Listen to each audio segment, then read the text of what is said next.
কিছুমান উপসমিতি লগতে ৰাজ্য চৰকাৰৰ বিভিন্ন বিভাগৰ পূৰ্ণ সহযোগিতা ৰাইজৰ সহযোগিতাত অনুষ্ঠানভাগী হ'বলৈ গৈ আছে। আপুনি বৈষ্ণৱ পণ্ডিত সোণাৰাম চুতীয়া সমন্বয় ক্ষেত্ৰৰ পৰিৱেশ দৈনন্দিন পৰিৱৰ্তন ঘটিছে। উদুলি মুদুলি পৰিৱেশ।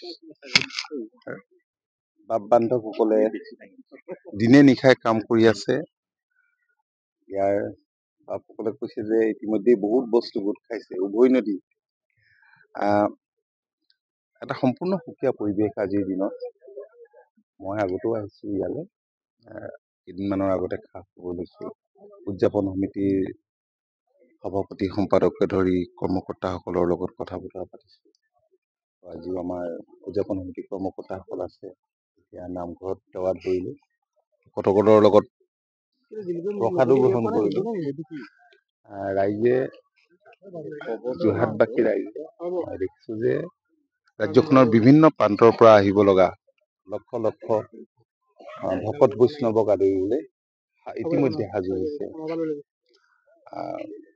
প্ৰশাসনেও সহায় কৰিছে।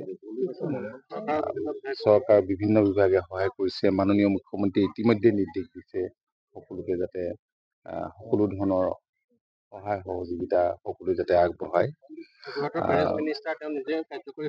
কাৰ্যকৰী সভাপতি আমাৰ যোৰহাটৰ যিগৰাকী অভিভাৱক মন্ত্ৰী অজন্তা নেওগ ডাঙৰীয়া, তেখেতে নিজেও লাগি আছে। খন্তেক আগতে মই পৰিবহণ মন্ত্ৰী যোগেন মোহন ডাঙৰীয়াৰ লগতে কথা বতৰা পাতিছিলো। তেখেতসকলে কৈছে যে ষ্টেচনৰ পৰা যিসকল মানুহ ইয়ালৈ আহিবলগীয়া আছে সেইসকলৰ কাৰণে গাড়ীৰ সুবিধাৰ কথা ইতিমধ্যে যা যোগাৰ কৰিছে। সেই কথাখিনি আমাক অৱগত কৰিলে।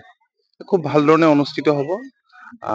আমি আশা কৰিছো বাপ বান্ধৱসকলৰ যি নিৰলস প্ৰচেষ্টা আৰু ৰাইজৰ যি সহযোগিতা, সেই সহযোগিতাত বৈষ্ণৱ পণ্ডিত সোণাৰাম চুতীয়া সমন্বয় ক্ষেত্ৰত অনুষ্ঠিত হ'বলগীয়া যি বাৰ্ষিক অধিৱেশন, এই বাৰ্ষিক অধিৱেশন নিশ্চয় সফল হ'ব। মই খন্তেক আগতে পদাধিকাৰ বাপ আৰু সাধাৰণ সম্পাদকৰ লগতো কথা বতৰা পাতিছিলো। তেখেতসকলেও যথেষ্ট আশা প্ৰকাশ কৰিছে যে খুব ভাল ধৰণে ইয়াত অধিৱেশন অনুষ্ঠিত হ'ব। কাৰণ আমি জানো যে মহাপুৰুষ গৰাকীক জীয়াই ৰাখিব পাৰিলেহে আমি অসমীয়া জাতি জীয়াই ৰাখিব পাৰিম।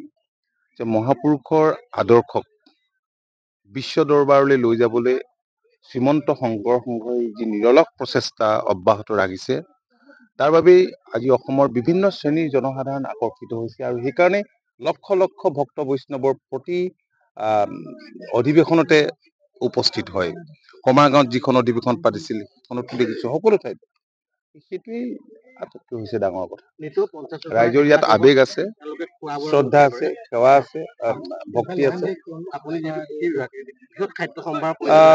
আমি কৃষি বিভাগক ইতিমধ্যে আমি নিৰ্দেশ দিছিলো। বহুত কিছু খেতি বাতিও কৰিছে, আলুকে ধৰি অন্যান্য খেতি বাতি কৰিছে। মই এগ্ৰিকালচাৰ অফিচাৰ ইয়ালৈ মাতিছিলো, তেখেত আহিব।